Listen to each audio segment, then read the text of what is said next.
RCB versus Delhi. KL Rahul ఆయన ఆడిన ఆటను చూస్తే గూస్ బంప్స్ రాలేదు, కానీ ఆయన చేసిన సెలబ్రేషన్ చూస్తే మాత్రం 100% పక్కా క్లియర్ కట్ సినిమా లాగా అనిపించింది. గూస్ బంప్స్ వచ్చాయి.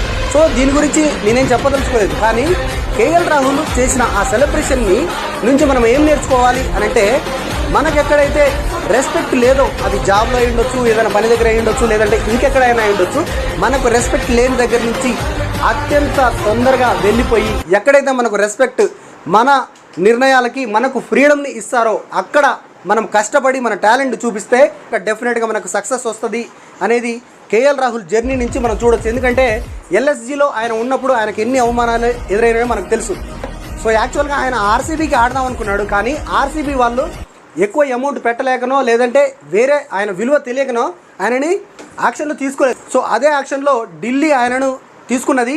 సో ఇప్పుడు ఢిల్లీకి ఆయన ఒక్కొక్క విజయాన్ని అందిస్తుంటే మనల్ని కాదన్నోడే మనల్ని చూసి గర్వపడాలరా, మన విజయం చూసి సిగ్గుపడాలరా అనే స్థాయికి ఆయన ఆడిన ఆట తీరు మాత్రం సూపర్ అనిపించింది.